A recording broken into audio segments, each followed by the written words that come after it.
Okay. இப்போ next பார்க்க போகிற டாபிக் வந்து பார்த்தோன்னா global and local variable.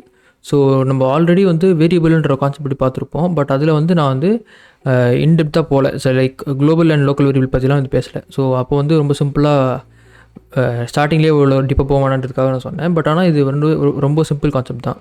So வேரியபிள்ன்றது வந்து உங்களுக்கு ஆல்ரெடி தெரியும். ஸோ எந்த ஒரு டேட்டா டைப் ஆனால் வந்து ஒரு வேரியபிளுக்கு அசைன் பண்ணலாம். ஸோ அதோட ஸ்கோப்பை டிஃபைன் பண்ணுறது தான் வந்து குளோபல் அண்ட் லோக்கல் வேரியபிளோட இன்டென்ஷனே. ஸோ குளோபல் வேரியபிள்ன்றது வந்து என்டையர் ஹோல் மாடியூலுக்கே, அந்த ஹோல் கோடுக்கே வந்து ஒரு வேரியபிள் வந்து நம்ம ஆக்சஸ் பண்ண முடியும். பட் ஆனால் அதுவே ஒரு ஃபங்க்ஷனுக்குள்ளே இருந்துச்சுன்னா அது வந்து லோக்கல் வேரியபிள்னு சொல்லுவாங்க. அந்த அந்த ஒரு வேரியபிளோட லிமிட் வந்து அந்த ஃபங்க்ஷனுக்குள்ளேயே தான் இருக்கும். ஸோ அந்த பேசிக்கலாக பார்த்தோன்னா ஒரு வேரியபிளோட ஆக்சஸ் அண்ட் அந்த வேரியபிளை நம்ம மாடிஃபை பண்ணுறது, ஸோ அதோட ஸ்கோப்லாம் டிஃபைன் பண்ணுறது தான் வந்து இந்த லோக்கல் அண்ட் குளோபல் வேரியபிளோட இன்டென்ஷன். ஸோ எக்ஸாம்பிள் வச்சு பார்த்தா இன்னும் உங்களுக்கு வந்து இன்னும் கிளியராக புரியும். இப்போ நம்மளோட பைத்தான் ஃபைல் ஓப்பன் பண்ணிவிட்டு ஒரு சிம்பிளான ஒரு எக்ஸாம்பிளில் ஸ்டார்ட் பண்ணுவோம். நான் என்ன பண்ணுறேன், ஒரு வேரியபிள் டிஃபைன் பண்ணுறேன். ஸோ வந்து எந்த ஒரு ஃபங்க்ஷனுக்குள்ளேயுமே இல்லாமல் ஒரு அவுட்டர்மோஸ்ட் இன்டென்ட்டில் வந்து ஒரு வேரியபிள் இருந்ததுன்னா அது வந்து குளோபல் வேரியபிள். ஸோ நான் என்ன பண்ணுறேன், ஒரு மை ஏஜ்னு சொல்லி ஒரு வேரியபிள் க்ரியேட் பண்ணுறேன். அதுக்கு வந்து 25ன்னு சொல்லி நான் அசைன் பண்ணிக்கிறேன். இப்போ நம்ம என்ன பண்ணலாம், ஒரு ஃபங்க்ஷன் க்ரியேட் பண்ணுவோம். அந்த ஃபங்க்ஷனில் பிரிண்ட் நேம்னு சொல்லி ஒரு ஃபங்க்ஷன் வச்சுப்போம். ஸோ உள்ளே வந்து நேம் பாஸ் பண்ண போகிறோம். பேராமீட்டராக பிரிண்ட் நேம் அண்ட் ஏஜ்னு வச்சுப்போம். அண்ட் ஏஜ் அப்படின்னு வச்சுக்க போகிறோம். செகண்டாக பேராமீட்டரில் ஏஜ் பாஸ் பண்ணுவோம். இதுதான் வந்து ஃபங்க்ஷனு. இந்த ஃபங்க்ஷனுக்கு வந்து இப்போது பிரிண்ட் பண்ண போகிறோம். இப்போ வந்து ஃபஸ்ட்டு ரீட் பண்ண ட்ரை பண்ணுவோம். ஸோ குளோபலாக இருக்க அந்த ஏஜை வந்து ரீட் பண்ண முடியுதான் பார்ப்போம். ஸோ அஃப்கோர்ஸ் நான் சொன்னது தான். ஸோ குளோபலாக இருந்தால் அதை அஃப்கோர்ஸ் ரீட் பண்ண முடியும்.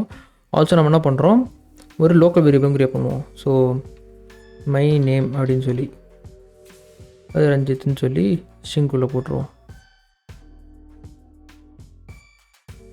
ஸோ இந்த மாதிரி இருக்கட்டும். ஸோ இதையுமே பிரிண்ட் பண்ணிவிடுவோம்.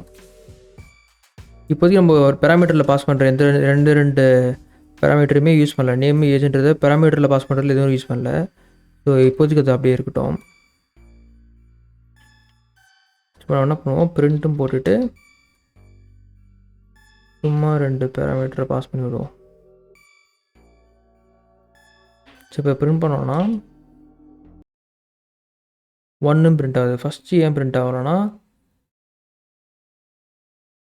மை ஏஜ் இது வந்து 25ன்னு பிரிண்ட் ஆகிடணும். பட் ஏன் இது பிரிண்ட் ஆகுது,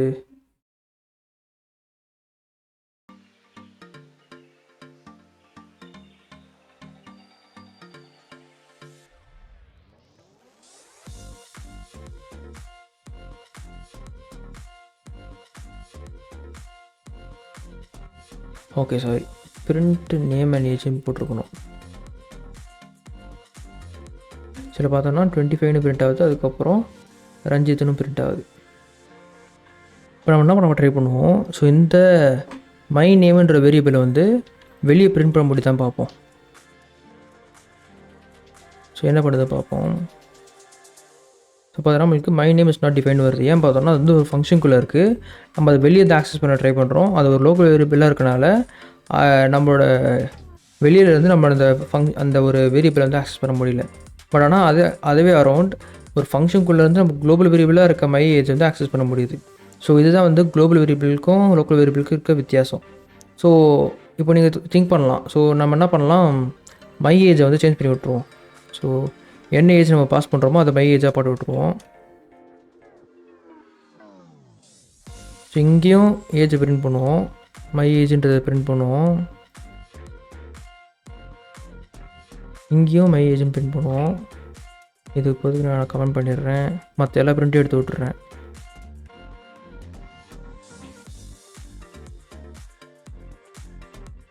இந்த ஃபங்க்ஷன் கால் பண்ணி தான் ஆகணும். பட் தான் பிரிண்ட் பண்ண தேவையில்ல. ஸோ அது உள்ளே போய் பிரிண்ட் பண்ணுறதோட சரி. ஸோ ஃபஸ்ட்டு பாஸ் பண்ணுற ஏஜ் வந்து இங்கே 1ன்னு பிரிண்ட் ஆகணும்.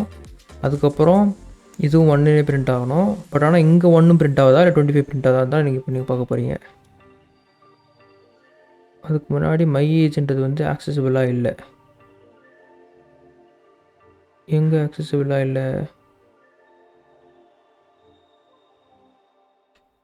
நம்ம என்ன பண்ணுவோம், ஃபஸ்ட்டு போட்ட மை ஏஜ் வந்து கமெண்ட் பண்ணிவிடுவோம். ஸோ இப்போ என்ன ரன் ஆகுதுன்னு பார்ப்போம்.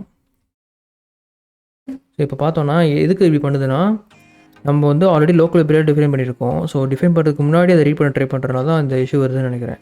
ஸோ இப்போ என்ன பண்ணுவோம், ஃபஸ்ட் என்ன பிரிண்ட் ஆகுதுன்னா 1 பிரிண்ட் ஆகுது. ஏன்னா நம்ம அசைன் பண்ணுற 1 வந்து இங்கே மை ஏஜுக்கு அசைன் பண்ணுறோம், அதனால் லோக்கல் வேரியபிளாக அசைன் பண்ணுறோம். ஸோ அதனால் வந்து இங்கே 1 பிரிண்ட் ஆகுது. பட் அதுவே வந்து இங்கே நம்ம பிரிண்ட் பண்ணுறது வந்து 25 பிரிண்ட் ஆகுது. ஏன்னா வந்து குளோபல் வேரியபிளாக இருக்க வேரியபிளை வந்து ரீட் பண்ணிக்குது. ஸோ இதுதான் வந்து பேசிக்கலாக குளோபல் வேரியபிளுக்கும் லோக்கல் வேரியபிளுக்கும் வித்தியாசம்.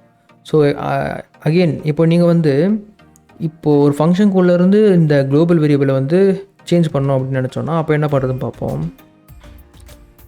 அதுக்கு வெரி சிம்பிள் ப்ராசஸ் தான். ஸோ நம்ம என்ன பண்ணுவோம், டிஃபைன் பண்ணுறதுக்கு அசைன் பண்ணுறதுக்கு முன்னாடி இது வந்து குளோபல் வேரியபிளை தான் வந்து ரெஃபர் பண்ணுதுன்னு சொல்லி இந்த மாதிரி ஒரு சின்டாக்ஸ் பண்ணணும். ஸோ இப்போ பார்த்தோன்னா ரெண்டுமே வந்து 1 சேஞ்ச் ஆகிருக்கும். ஸோ ரெண்டுமே 1 பிரிண்ட் ஆகுது. ஸோ இதுதான் வந்து குளோபல் அண்ட் லோக்கல் வேரியபிளோட டிஃப்ரென்ஸ். ஸோ இதில் எதனா டவுட் இருந்தது, கொஸ்டின் இருந்ததுன்னா கமெண்ட்டில் கேளுங்கள். முடிஞ்ச அளவுக்கு ட்ரை பண்ணுறேன்.